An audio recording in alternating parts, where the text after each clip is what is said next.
أعوذ بالله السميع العليم من الشيطان الرجيم من همزه ونفخه ونفثه بسم الله الرحمن الرحيم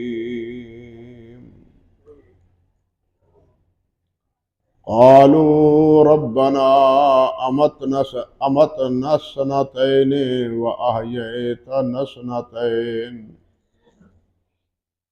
فاعترفنا بذنوبنا فهل إلى خروج من سبيل ذلكم بأنه إذا دعي الله وحده كفرتم وإن يشرك به تؤمنوا فالحكم لله العلي الكبير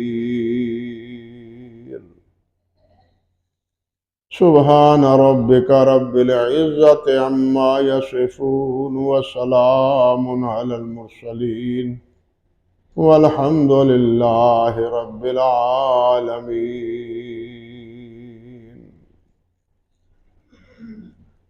محترم مکرم سامعین کرام، عزت مآب میری بہنوں اور بیٹیوں، سورۃ المومن کی ان 2 آیات مبارکہ سے پہلے جو آیت مبارکہ ہے اس کے حوالے سے گزشتہ خطبے میں کچھ باتیں آپ کے گوش گزار کر رہا تھا، جس میں اللہ سبحانہ و تعالیٰ نے ارشاد فرمایا ہے کہ فرشتے جہنمیوں سے یہ بات کہیں گے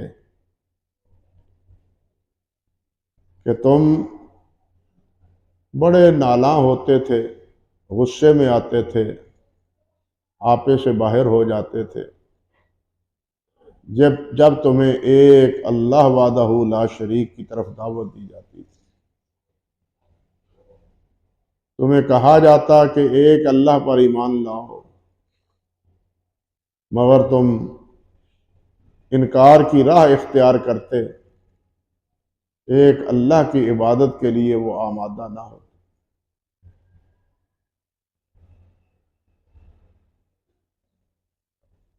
فرمایا تمہارا غصہ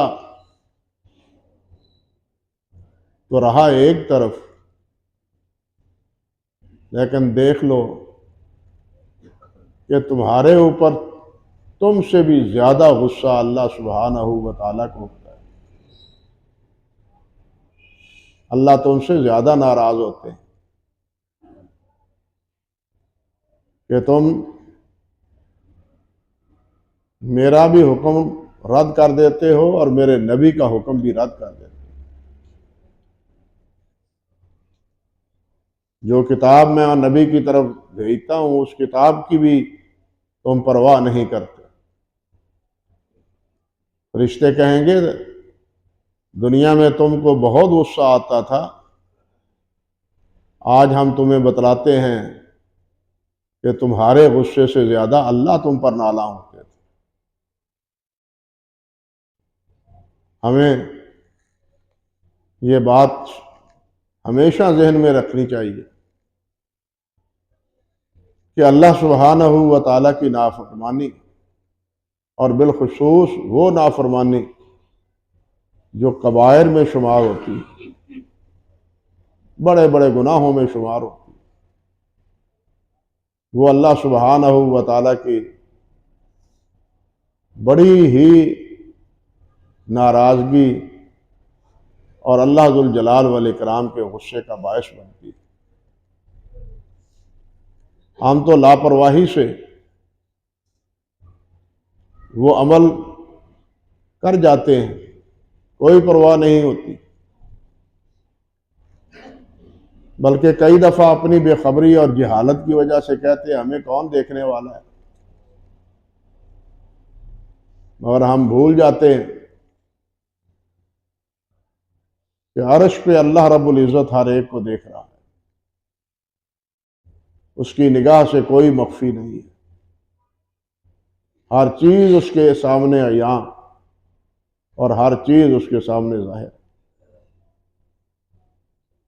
اس کے سامنے گویا کہ تم اللہ کے حکم کی خلاف ورزی کرتے ہو اور کفر و شرک کی راہ اختیار کرتے ہو، یہ اللہ ذوالجلال والاکرام کے بہت غصے کا باعث۔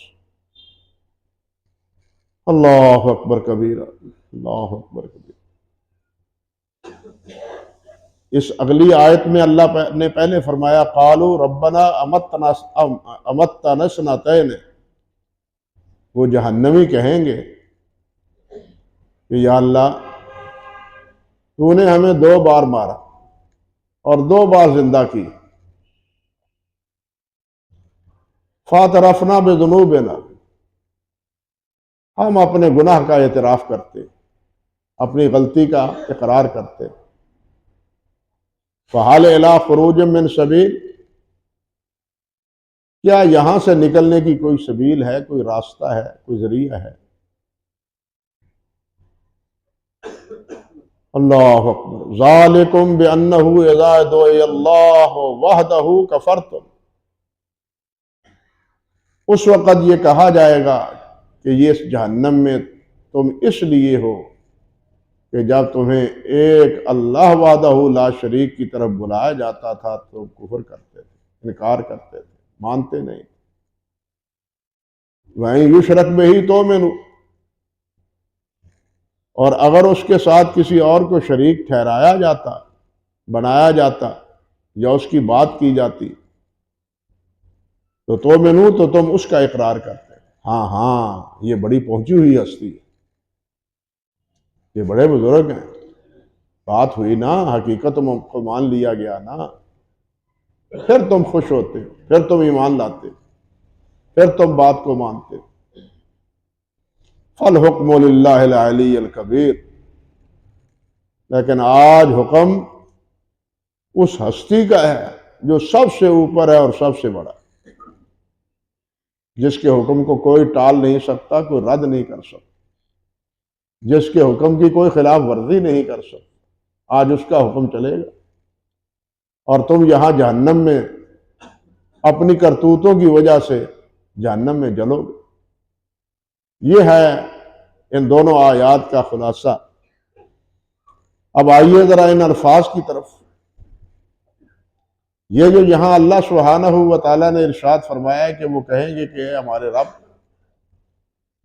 تو نے ہمیں 2 موتیں دی اور 2 زندگیاں دی، ان 2 موتوں سے کیا مراد اور 2 زندگیوں سے کیا مراد؟ اس کے بارے میں حضرت عبداللہ ابن مسعود رضی اللہ تعالی عنہ اور حضرت عبداللہ ابن عباس رضی اللہ تعالی عنہ، تابعین میں بھی امام قتادہ اور بہت سے دوسرے حضرات رحمہم اللہ، وہ یہ فرماتے ہیں کہ اس موت سے مراد وہ موت ہے جو انسان کا عالم وجود میں آنے سے پہلے اس کا کہیں کوئی ذکر و فکر نہ تھا،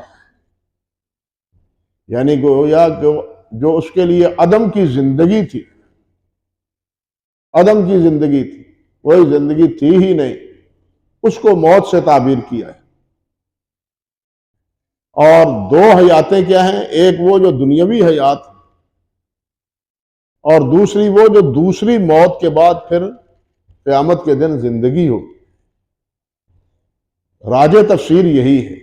حافظ ابن کثیر رحمۃ اللہ علیہ نے فرمایا ہے کہ حضرت عبداللہ بن عباس اور حضرت عبداللہ بن مسعود رضی اللہ تعالی عنہ کا فرمان ہی صحیح ہے، اور قرآن مجید کی دوسری آیات بھی اس کی مؤید۔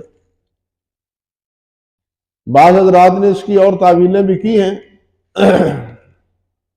لیکن اس کی ضرورت نہیں ہے صحابہ کرام رضوان اللہ علیہ مجمعین کی تفسیر کے ہوتے ہوئے اور تابعین اعظام کی تفسیر کے ہوتے ہوئے، پھر کسی اور تفسیر کی ضرورت نہیں، بالخصوص جبکہ قرآن مجید بھی اس تفسیر کا مؤید۔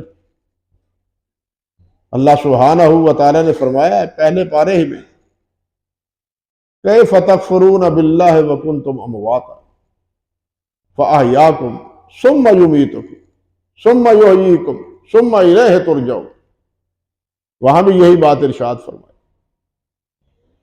کہ تم کس طرح اللہ کا انکار کر سکتے ہو؟ تمہیں کوئی جاننے پوچھنے والا تھا؟ کنتم امواتا، کوئی تمہیں جانتا نہیں تھا، حتیٰ کہ والدین کو بھی کوئی خبر نہیں تھی کہ ہمارے ہاں کیا آنے والا ہے مہمان، کوئی نہیں جانتا تھا۔ فَأَحْيَاكُمْ، پھر اللہ ذوالجلال نے تمہیں حیاتی عطا فرمائی، زندگی عطا فرمائی، دنیا میں آیا، دنیا میں آنے کے بعد ثم یمیتکم، پھر اللہ ذوالجلال نے تمہیں موت، ثم یحییکم، پھر اللہ تمہیں زندہ کرے گا، موت کے بعد پھر زندگی ہے ایک، جس طرح پہلی موت کے بعد ایک زندگی، اسی طرح دوسری موت کے بعد بھی ایک زندگی۔ اللہ اکبر کبیر۔ اور ساتھ یہ بھی فرمایا ثم یمیتکم ثم الیہ ترجعون، پھر بالآخر تم اللہ ذوالجلال والاکرام کی طرف لوٹو گے، اللہ کے حاضر ہو گے۔ یہ نہیں کہ مر گئے اور مٹی ہو گئے جس طرح کفار کہتے تھے، جس طرح گزشتہ خطبے میں آپ سن چکے، مر گئے اور قصہ ختم ہو گیا، نہیں، ثم الیہ ترجعون، پھر تم اللہ کی طرف لوٹو گے، وہاں اپنی زندگی کے تمام معاملات نپٹاؤ گے۔ یہ کس طرح ہو سکتا ہے کہ اللہ سبحانہ و تعالی اتنا اپنا کارخانہ قدرت، زمین و آسمان کا، سورج اور چاند اور ستاروں کا، دریاؤں، سمندروں اور صحراؤں کا، درخت اور ندی اور نالوں کا، اتنا بڑا اللہ سبحانہ و تعالی اپنی مخلوق بنائے اور یہ ساری کائنات کو اللہ ذوالجلال والاکرام پھیلائے اور انسان کے لیے پھیلائے۔ اللہ کو تو کوئی فائدہ نہیں ان چیزوں میں، انسان کی بھلائی اور انسان کی بہتری کے لیے بنائے۔ پھر یہ حضرت انسان اللہ کی فرما برداری بھی کرے اور کچھ وہ بھی ہیں جو اللہ کی نافرمانی بھی کرے۔ اب یہ کیسے ہو سکتا ہے کہ نافرمانی کرنے والے اور فرما برداری کرنے والے یکساں ہو جائیں، ان کا کوئی رزلٹ نہ نکلے، ان کا کوئی نتیجہ نہ نکلے، نیکی کرنے والوں کو اس کا صلہ نہ ملے اور برائی کرنے والوں کو ان کا بدلہ نہ ملے؟ اگر یہ سارا کام ہے ہی نہیں، عبث ہے، بیکار ہے، تو پھر یہ سارا نظام اللہ سبحانہ و تعالیٰ کا ایک قسم کا باطل پر قائم، اور اللہ ذوالجلال باطل پر نہیں، حق پر قائم۔ وَمَاذَا بَعْدَ الْحَقِّ إِلَّا الضَّلَالُ، حق کی بات کے بعد سب کچھ گمراہی۔ اس سے بڑی کیا ناانصافی ہوگی بھی چور بھی ایک جگہ ہو اور صاف گو بھی ایک جگہ ہو، بدکار بھی ایک جگہ ہو، نیکوکار بھی ایک جگہ ہو۔ اس سے بڑی بے انصافی کیا ہو؟ اللہ ظلم کرنے والا نہیں ہے، اللہ انصاف کرنے والا ہے، اس لیے اللہ ذوالجلال والاکرام ہر ایک کو انصاف دے گا۔ بسا اوقات تو یہاں اس دنیا میں بھی بدلہ مل جاتا ہے، لیکن وہ بدلہ پورا نہیں ہوتا۔ دنیا میں بھی بدلہ مل جاتا ہے، مکافات عمل کی صورت میں مل جاتا ہے، نیکی ہو تو اس کا صلہ بھی اللہ ذوالجلال دے دیتے، کفر و شرک اور تمرد ہو تو اس کا بدلہ بھی اللہ ذوالجلال دنیا میں چکا دیتے، لیکن یہاں پورا بدلہ نہیں ہے۔ پورا بدلہ یوم الدین، انصاف کے دن اللہ ذوالجلال دے گا ہر ایک کو پورا بدلہ۔ جہاں فرمایا کہ ایک رائی کے برابر نیکی بھی زائد نہیں ہوگی اور ایک رائی کے برابر برائی بھی جو ہے نا وہ زائد نہیں ہوگی۔ ہر انسان چھوٹی ہو یا بڑی ہر نیکی کو دیکھ رہا ہوگا، اور ہر انسان چھوٹا ہو یا بڑا عمل ہو اس کو بھی دیکھ رہا ہو۔ یہاں انسان کو تو اپنے اعمال نظر نہیں آتے، وہاں یہ کھلی کتاب کی طرح اس کے سامنے ہوں گے، اور اللہ فرمائے گا اقرأ کتابک کفیٰ بنفسک اليوم علیک حسیبا، یہ اپنا نامہ اعمال پڑھ لو، تم سے حساب لینے کے لیے یہی کافی۔ دنیا میں یہ کبھی نہیں ہوا کہ طالب علم محنت کرتا رہے اور اس کا رزلٹ نہ نکلے، وہ پڑھتا رہے اور اس کا رزلٹ امتحان نہ ہو۔ کئی بار عرض کر چکا ہوں، یہ دنیا امتحان گاہ ہے، ہم امتحان گاہ میں بیٹھے ہیں، اور ہمارے پرچے ہمارے انبیاء کرام علیہ السلام کے ذریعے ہمیں بتلا دیے گئے کہ یہ چیزیں تم سے پوچھی جائے گی قیامت کے دن، ان کی تیاری کرو۔ اب جب ان کے مطابق، اس کے سوال کے مطابق اگر ہم یہاں تیاری کریں گے تو اس کا بدلہ اچھا نکلے گا، اگر نہیں کریں گے تو اس کا بدلہ برا نکلے گا، اور اگر بدلہ نکلے ہی نہ تو اس سے بڑی ناانصافی کیا ہے؟ یہ تو ہمارے ملکوں کی دھاندلی ہے کہ بچہ سارا سال پڑھتا رہے، سارے سال پڑھتے رہے، اور آخر میں اپنی نالائکیوں کی وجہ سے کہہ دیں چلو سارے پاس۔ یہ تو کوئی انصاف نہیں ہے۔ ہمارے ہاں تو ہوتا رہتا ہے نا یہاں ملک میں، سارے ہی پاس کر دو، جو محنت کرنے والا ہے وہ بھی پاس، جو محنت نہیں کرنے والا وہ بھی پاس۔ لیکن یہ دھاندلی اللہ کے ہاں نہیں چلے گی۔ وہ مالک یوم الدین ہے، وہ منصف ہے، انصاف کرنے والا ہے، وہ کسی پر ظلم کرنے والا نہیں ہے، رائی کے برابر اللہ تعالیٰ ظلم نہیں کرتا۔ اللہ اکبر کبیر۔ تو اللہ ذوالجلال والاکرام نے فرمایا کہ یہ تم نہ سمجھو کہ میرے پاس نہیں لوٹو گے، نہیں، کنتم امواتا فاحیاکم ثم یمیتکم ثم الیہ ترجعون۔ پھر تمہیں اللہ تعالیٰ اٹھا کے اپنے طرف لوٹائے گا، اپنے پاس حاضر کرے گا۔ اسی طرح ایک اور جگہ اللہ سبحانہ و تعالیٰ نے سورۃ الدہر کی ابتدا ہی میں فرمایا هل اتى الانسان حین من الدہر لم یکن شیئا مذکورا۔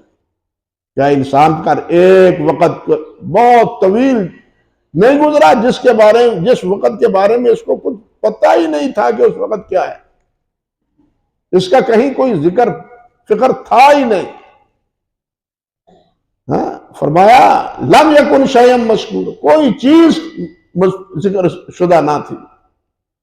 یہی بات اللہ سبحانہ و تعالیٰ نے ایک اور جگہ بھی فرمائی، وَيَقُولُ الْإِنسَانُ إِذَا مَا مِتُّ لَسَوْفَ أُخْرَجُ حَيًّا۔ انسان یہ کہتا ہے کہ جب میں مر جاؤں گا تو میں زندہ کیا جاؤں گا۔ مرنے کے بعد انسان مر جاتا ہے، بسا اوقات دریاؤں میں غرق ہو جاتا ہے، مچھلی اور دوسرے دریائی جانوروں کا لقمہ بن جاتا ہے، بسا اوقات آگ میں جل کے راکھ ہو جاتا ہے، بسا اوقات وحشی جانوروں کا لقمہ بن جاتا ہے۔ تو یہ انسان کس طرح اٹھے گا؟ کس طرح اٹھایا جائے گا؟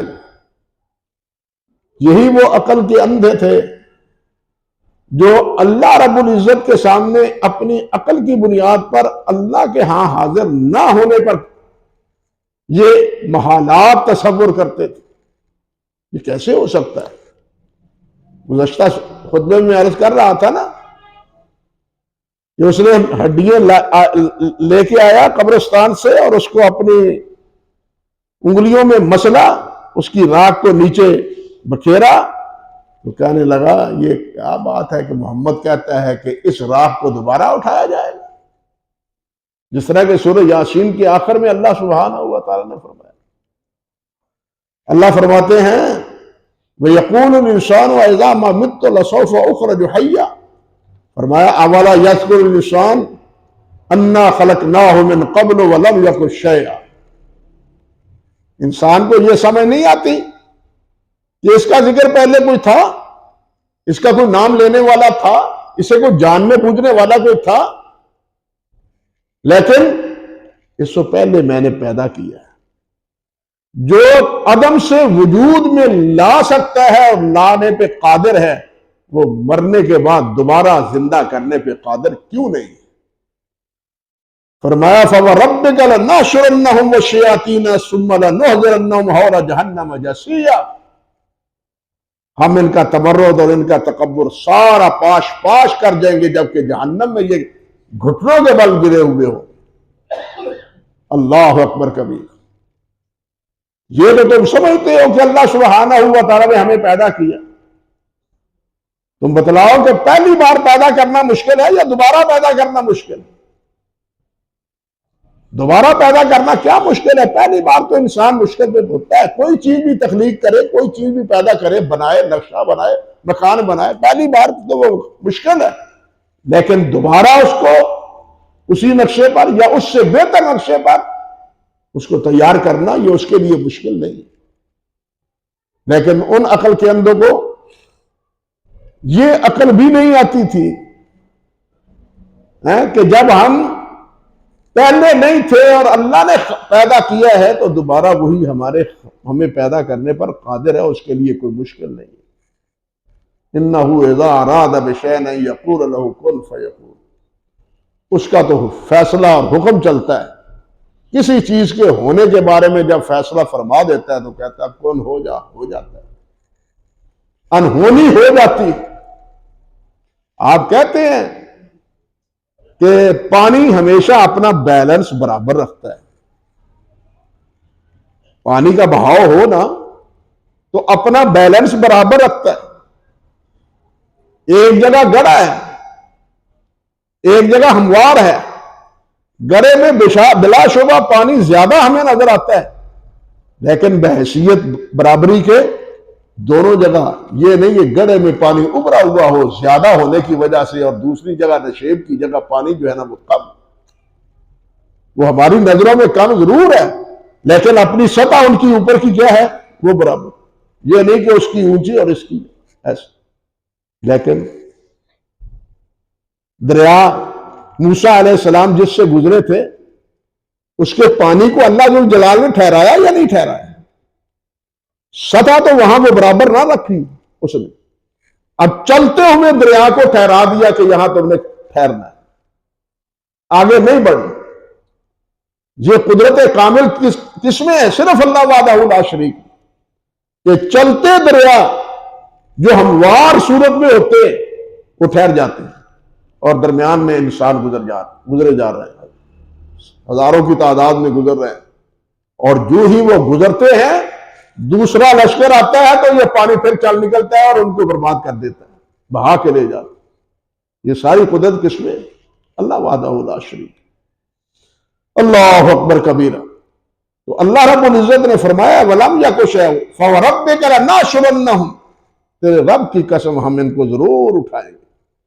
والشیاطین، اور ان شیطانوں کو بھی جس کے پیچھے یہ پڑے ہوئے ہیں اور جس کے پیچھے پڑھ کے انکار کر رہے ہیں، توحید کا انکار کرتے، مجھ پر ایمان نہیں لاتے. ثُمَّ لَنَحْضُرَنَّهُمْ حَوْلَ جَهَنَّمَ جَثِيًّا، پھر ہم ان کو جہنم میں جناب اکٹھا کریں گے، گھٹنوں کے بل گرائیں گے ہم ان کو. اللہ اکبر کبیر. تو یوں اللہ جل جلال نے فرمایا کہ وہاں تو کہیں گے کہ یا اللہ تو نے ہمیں 2 دفعہ موت دی، 2 دفعہ زندگی دی، تو ہی دینے والا ہے، تو ہی زندہ کرنے والا ہے، تو ہی موت دینے والا ہے. وہاں اقرار کریں گے. اپنی آنکھوں سے دیکھ لیا نا زندہ ہوتے ہوئے اپنے آپ کو، اور جہنم کے سامنے اپنے آپ کو پیش کر ہوتے ہوئے دیکھ لیا نا انہوں نے تو اقرار کر لیا. فَاعْتَرَفْنَا بِذُنُوبِنَا، اب کہتے ہیں ہم اپنے گناہ کی معافی اعتراف کرتے ہیں، اپنی غلطی کا اعتراف کرتے ہیں. ہم جو کہتے تھے کہ محمد اللہ کے رسول نہیں ہے، ہم ان کو جھٹلاتے تھے. محمد رسول اللہ کہتے تھے قیامت آئے گی، ہم اس کو محال سمجھتے تھے. آج تو ہم نے اپنی آنکھوں سے دیکھ لی کہ قیامت قائم ہے، جہنم سامنے ہے ہمارے. اللہ اکبر کبیر. فَاعْتَرَفْنَا بِذُنُوبِنَا، ہم اپنے گناہ کا اعتراف کرتے ہیں. اللہ اکبر کبیرہ. ہم کہتے تھے کہ کوئی حساب کتاب نہیں ہوگا، کوئی اللہ اکبر کبیرہ زندہ ہونے والی کوئی بات نہیں ہے. اللہ فرماتے ہیں وہ کہے کرتے تھے ان ہی الا حیاتنا الدنیا نموت ونحیا وما نحن بمبعوثین. کہتے تھے کہ کیا یہ دنیا کی زندگی ہے، اسی میں مرنا ہے، اسی میں زندہ رہنا ہے، ہمیں اٹھایا نہیں جائے گا. ہم انکار کرتے تھے. اللہ اکبر کبیرہ. لیکن آج اقرار کرتے ہیں فاعترفنا بذنوبنا، ہم نے اپنی غلطی کا اعتراف کر لی۔ اب غلطی کا اعتراف کرنے کے بعد اگلا ان کا سوال دیکھیے، اعتراف کرنے کے بعد اب کہتے ہیں فَهَلْ إِلَىٰ خُرُوجٍ مِّن سَبِيلٍ، کیا یہاں سے نکلنے کی کوئی سبیل ہے، کوئی ذریعہ ہے، کوئی طریقہ ہے کہ ہم یہاں سے نکل جائیں، جہنم سے بچ جائیں؟ ہم نے تو اپنے گناہ کا اعتراف کر لیا۔ مجرم گناہ کا اعتراف کرتا ہے تو بسا اوقات وہ کام چھوڑ دیتے ہیں، لیکن اگر مجرم کہے کہ جناب اب یہاں سے میں بچ سکتا ہوں یا نکل سکتا ہوں، تو یہ اس کی دوسرے لفظوں میں بے بسی کی انتہا ہوتی ہے۔ جب وہ اپنے آپ کو بے بس بالکل سمجھتا ہے کہ اب یہاں سے بچنے کی کوئی ذریعہ نہیں ہے، تو پھر کہتا ہے کہ کوئی راستہ ہے، کوئی ذریعہ ہے، کوئی ہے تو بتلاؤ۔ اللہ اکبر کبیرہ۔ اللہ سبحانہ و تعالیٰ نے یہ بات واضح فرمائی ہے کہ کلما القی فیہا فوج سألہم خزنتہا الم یاتکم نذیر، جب انہیں جہنم رسید کیا جائے گا تو فرشتے پوچھیں گے، نگران فرشتے پوچھیں گے الم یاتکم نذیر، تمہیں کچھ ڈرانے والا، سمجھانے والا، بتلانے والا نہ تھا کہ اپنی حرکتوں سے باز آ جاؤ، یہ کفر و شرک اور نافرمانی کی راہ اختیار نہ کرو، کوئی سمجھانے والا نہ تھا؟ قالوا بلا، اس وقت کہیں گے ہاں۔ یہاں کہتے تھے ما جانا من نذیر، ہمارے پاس کوئی نذیر آیا ہی نہیں، یہ کہاں سے آ گیا نذیر ہمیں ڈرانے والا؟ یہاں یہ کہتے تھے، لیکن قیامت کے دن اقرار ہے قالوا بلا قد جاءنا نذیر، ہاں ہمارے پاس ہمیں ڈرانے والا آیا، خبردار کرنے والا آیا، وہ بتلاتا تھا کہ قیامت کے دن جہنم ہے جو اس دنیا کی آگ سے بھی 70 گنا زیادہ سخت ہے، اور پھر اس آگ میں جیسی زنجیریں ہیں، جیسے سانپ ہیں، جیسے بچھو ہیں، اور طرح طرح کے جو عذاب ہیں، اللہ اکبر کبیرہ، وہ سب ہمیں بتلاتا تھا، لیکن ہم مذاق اڑاتے تھے۔ اللہ ذو الجلال نے قرآن مجید میں جب فرمایا نا اللہ اکبر کہ ہم نے آپ کو جہنم کا درخت دکھلایا، آگ دے وچ بھی درخت ہوندے نے، اس وقت مذاق اڑاتے تھے، آگ میں بھی کبھی درخت ہوتے ہیں، آگ تو ہر چیز کو جلا کے رکھ دیتی۔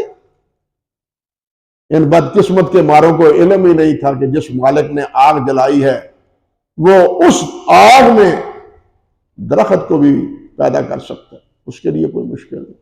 متضاد چیزوں کو جمع کرنا اللہ کے لیے کوئی مشکل نہیں، متضاد کئی بار بتلا دے، متضاد چیزوں کو جمع کرنا اللہ کے لیے مشکل ہے نہیں۔ درخت کیا، وہاں سانپ اور بچھو بھی تو ہوں گے نا، وہاں تو حال یہ ہے کہ جو نافرمان مسلمان جہنم میں جائے گا، اللہ تعالی ہم سب کو معاف فرمائے، جہنم سے بچائے، اللہم اجرنا من عذاب جہنم۔ لیکن نماز پڑھتا ہے، نمازیں پڑھتا ہے، مگر نافرمانیاں دوسری کرتا ہے، بددیانتی کرتا ہے، سود کھاتا ہے، جھوٹ بولتا ہے، جھوٹا کاروبار کرتا ہے، ملاوٹ کرتا ہے، لوگوں کو دھوکے دیتا ہے، وعدہ خلافی کرتا ہے، یہ سارے جرائم باقی کرتا ہے، وہ نماز بھی پڑھتا ہے، یہ جائے گا جہنم میں اپنی سزا بھگتنے کے لیے۔ اللہ چاہے تو معاف کر دے، اللہ چاہے تو معاف فرما دے، لیکن اپنے کیے کا بدلہ پائے گا۔ قاعدے کی بات یہ ہے، اللہ تو ہر چیز پہ قادر ہے، یعذب من یشاء ویغفر لمن یشاء، جس کو چاہے عذاب دے، جس کو چاہے بخش دے، معاف کر دے۔ اللہ اکبر کبیرہ۔ لیکن یہ جہنم میں جلتے ہوئے بھی وہ پیشانی جو زمین پہ اللہ ذو الجلال کے سامنے رکھتا ہے، نبی علیہ السلام نے فرمایا جہنم کی آگ کو حکم ہوگا کہ اس پیشانی کو نہیں جلانا، تو سارا جسم جلے گا، پیشانی نہیں جلے گی۔ یہ دو متضاد چیزیں، ایک حصہ جل رہا ہے، ایک حصہ محفوظ ہے، اور اسی حصے سے پہچانا جائے گا کہ یہ مسلمان تھا، نماز پڑھتا تھا، اس لیے اس کو نکالا جائے گا۔ اللہ اکبر کبیرہ۔ سوچ لیں ذرا، یہ کتنا مشکل مسئلہ ہے، کتنا نازک مسئلہ ہے۔ بلکہ اس سے پہلے میدان معاشر میں یہ صورت ہوگی، جس طرح نبی علیہ السلام نے فرمایا ہے کہ میدان معاشر میں میری امتیوں کی علامت یہ ہوگی کہ اس کے اعضائے وضو چمک رہے ہوں، جس طرح 14ویں رات کا چاند چمک، چہرہ اس کا چمک رہا ہو، یہ بازو اس کے چمک رہے ہوں، اور میں پہچان لوں گا کہ یہ میرا امتی ہے، نماز پڑھتا ہے۔ اللہ اکبر کبیر۔ اب ہمیں سوچنا چاہیے کہ کیا ہمارے پاس یہ امتی ہونے کی نشانی موجود ہے؟ ہم امتی تو ہیں، بڑے جھوم جھوم سے امتی کہتے ہیں، ہم آپ کے امتی۔ میرے بھائی، لطف تو یہ ہے کہ سرکار خود کہے کہ یہ میرا امتی۔ میں تو کہتا ہوں کہ میں آپ کا امتی، لیکن آپ کب کہیں گے کہ یہ میرا امتی؟ آپ ان نماز کے لیے کیے ہوئے وضو کی بنا پر امتی پہچانے جائیں،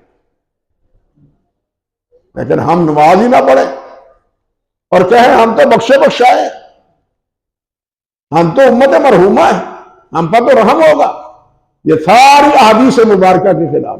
امت مرحومہ کا مطلب یہ ہے کہ بالآخر جہنم سے نکلو گے، یہ نہیں کہ نافرمانی کی کوئی سزا ہوگی ہی نہیں۔ اللہ اکبر کبیر۔ اسی طرح نماز کا مسئلہ ہے، اور حدیث میں آتا ہے کہ عبادات میں سب سے پہلے نماز کا اور حقوق العباد میں سب سے پہلے دماغ کا سوال ہو کہ کہیں اس نے خون ریزی تو نہیں کی، نماز تو نہیں چھوڑی۔ پہلے یہ مسئلہ عبادات میں یہ سوال ہوگا، اور حقوق العباد میں دماغ کا، خون کا، کہ خون ریزی تو نہیں اس نے کی، کسی کو ناحق قتل تو نہیں کیا۔ اللہ اکبر کبیرہ۔ تو اللہ سبحانہ و تعالیٰ فرماتے ہیں کہ فرشتے کہیں گے کہ کیا تمہارے پاس نذیر نہیں آیا؟ تو وہ کہیں گے بلا قد جاءنا نذیر وقلنا ما نزل اللہ من شیء ان انتم الا فی۔ اللہ فرماتے ہیں ما نزل اللہ من شیء ان انتم الا فی ضلال کبیر۔ فرشتے کہیں گے تم بڑی گمراہی میں مبتلا تھے۔ وقالوا لو كنا نسمع ونعقل ما كنا في اصحاب السعیر فاعترفوا بذنبهم فسوقا لاصحاب السعیر۔ جس طرح یہاں اللہ نے ذرا فرمایا نا کہ وہ اپنے گناہ کا اعتراف کریں گے، فاعترفنا بذنوبنا، ہم اپنی غلطیوں کا اعتراف کریں گے۔ اب یہ جہنم میں جانے کے بعد اپنی غلطیوں کا اعتراف کریں گے، یہاں بھی اللہ نے یہی فرمایا فاعترفنا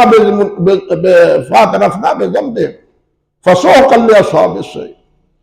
دوری ہو، دور ہو اس جہنمیوں کی۔ اللہ اکبر کبیر۔ لیکن اب پچھتائے کیا حبر جب چڑیے چگ گئی کھیت۔ اب اس پچھتاوے کا کیا فائدہ میرے بھائی؟ اس لیے ہمیں اسی دنیا میں اپنے آپ کو سنوارنا اور سنبھالنا ہے۔ اللہ کی فرم برداری اور اللہ کے رسول کی فرم برداری اس دنیا میں کرنی ہے، تاکہ آخرت میں اس عذاب سے اللہ تعالی ہمیں بچائے۔ اللہ فرماتے ہیں پھر وہ کہیں گے فَهَلْ إِلَىٰ خُرُوجٍ مِّن سَبِيلٍ، کیا یہاں سے نکلنے کی کوئی راہ ہے؟ قرآن مجید سے پتہ چلتا ہے۔ اللہ اکبر کبیرہ کہ یہ سوال وہ مختلف مقامات پر کریں گے، میدان معاشر میں بھی۔ میدان معاشر میں بھی جو ان سے گزر رہی ہوگی، اللہ معاف فرمائے، وہ ہوں گے جن کو ان کا اپنا پسینہ ان کے منہ تک ہو۔ پسینے کا ایک قطرہ منہ کو لگ جائے، منہ کا ذائقہ کیا ہوتا ہے سب جانتے ہیں، لیکن وہ بھی ہوں گے جن کا پسینہ اس کو لغام جیسے دی ہوئی ہے، اس کے پسینے اتنا غرق ہو، ڈوبے ہوئے ہو۔ ایک ہی میدان میں دوسرے وہ بھی ہوں گے کندھوں تک، کمر تک، گھٹنوں تک اور ٹخنوں تک، یہ مختلف کیٹیگری ہے. جہنم تو اپنے سورج تو ایک ہے، زمین تو ایک ہے، لیکن یہ فرق کیوں ہے؟ یہ فرق اس کے اعمال کی بنا پر ہے، اس کے عقیدے کی بنیاد پر. میدان ایک ہے، سورج ایک ہے، یہاں بھی یہ تفریق اللہ ذو الجلال والاکرام کے فیصلے پر. اللہ کے لیے یہ تفریق کوئی مشکل نہیں، ایک ہی جگہ پر. اور اس وقت بھی وہ کہیں گے کہ یا اللہ اس سختی سے ہمیں بچا. بلکہ حدیث میں آتا نہیں، آپ سنتے رہتے ہیں کہ اس محشر کی تنگی اور سختی سے بچنے کے لیے یہ انبیاء کے دروازے پر جا کے عرض کریں گے کہ اللہ تعالیٰ سے یہ کہیں کہ ہمارا حساب کتاب تو شروع ہو، یہاں سے تو نکلے. اللہ اکبر کبیر. جہنم تو بات کی بات ہے، پہلے بھی جو کچھ ہوگا اس کا بھی ہمیں احساس ہونا چاہیے. اس مصیبت سے بچنے کے لیے وہ انبیاء کے دروازے کھٹکھائیں گے. دوسرے لفظوں حضرت نوح علیہ السلام، حضرت ابراہیم، حضرت موسیٰ، حضرت عیسیٰ، حضرت محمد رسول اللہ صلی اللہ علیہ وسلم علیہ السلام سب کے پاس جائیں اور یہی کہیں گے کہ یہاں سے تو ہماری جان چھوٹے. اس وقت بھی کہیں، اللہ تعالیٰ فرماتے ہیں اس وقت بھی یہ کہیں وَلَوْ تَرَىٰ إِذِ الْمُجْرِمُونَ نَاكِسُو رُءُوسِهِمْ عِندَ رَبِّهِمْ رَبَّنَا أَبْصَرْنَا وَسَمِعْنَا فَارْجِعْنَا نَعْمَلْ صَالِحًا إِنَّا مُوقِنُونَ. یا اللہ اب ہمیں یقین آ گیا کہ ہم اٹھ گئے، قیامت قائم ہو گئی، ہم اعتراف کرتے ہیں. اللہ اکبر. اللہ کے سامنے جھکے ہوئے ہوں گے، جھکے ہوئے ہوں گے. اللہ اکبر. اور جھکنا یہ ندامت کا، اللہ اس ندامت سے بچائے. وہاں بھی ایک ندامت ایک اور نوعیت کی. اللہ ذو الجلال فرمائیں گے آؤ مجھے سجدہ کرو. اللہ فرماتے ہیں یوم یکشف عن ساق ویدعون الی السجود فلا یستطیعون. وہ بھی ہوں گے جو سجدہ نہیں کر سکے، اکڑے کھڑے ہو، اکڑے کھڑے ہو. اللہ تعالیٰ کی طرف سے آواز آئے گی کہ دنیا میں آواز آتی تھی تو اس وقت سجدہ کرتے نہیں تھے، آج میں تمہیں سجدہ کرنے نہیں دیتا. اللہ اکبر کبیر. تمہارے کانوں میں حی علی الصلاۃ حی علی الفلاح کی آواز آتی تھی، لیکن تم اس پر لبیک نہیں کہتے تھے، نہیں آتے تھے، نہیں جھکتے تھے، نماز نہیں پڑھتے تھے، سجدہ نہیں کرتے تھے. آج میں تمہیں سجدہ نہیں کرنا دیتا، جاؤ جہنم. اللہ ہمیں بچائے اس رسوائی سے. یعنی معاشر میں بھی یہ رسوائی، لوگوں کے سامنے کھڑے ہیں مجرم بن کے. جو سجدہ کرنے والے ہیں وہ تو بچ گئے اللہ تعالیٰ کے فضل و کرم سے. بعض پرست تو ان بد نصیبوں کی ہو رہی ہے جو کھڑے ہیں. اب آپ سوچ لیں ذرا کہ مجرم کھڑے ہوں اور جو مجرم نہ ہو ان کو دیکھ رہے ہوں تو مجرموں کی کیفیت کیا ہو، ان کے چہرے کا رنگ ڈھنگ کیا ہوتا ہے. اس وقت بھی کہیں گے ربنا ابصرنا وسمعنا فارجعنا نعمل صالحا انا موقنون. ہمیں یقین آ گیا، ہمیں یقین آ گیا کہ واقعی قیامت ہے، جہنم ہے. ایک بات یاد رکھیں، وقت نہیں رہا، اسی پر اکتفا کرتا ہوں، پھر اللہ نے چاہا تو اگلی بات عرض کروں گا. اللہ سبحانہ و تعالی ہمارے حال پہ رحمت فرمائے، ہمیں اپنا بندہ بنائے. اللہ اپنے ذات اور اپنے پیارے پیغمبر سے ہمیں جڑنے کی توفیق دے، اپنی کتاب سے جڑے رہنے کی اللہ ہمیں توفیق عطا فرمائے. دنیا اور آخرت کی خجالت سے اللہ تعالی ہمیں بچائے رکھے. اقول قولی ھذا استغفر اللہ لی ولکم ولسائر المسلمین.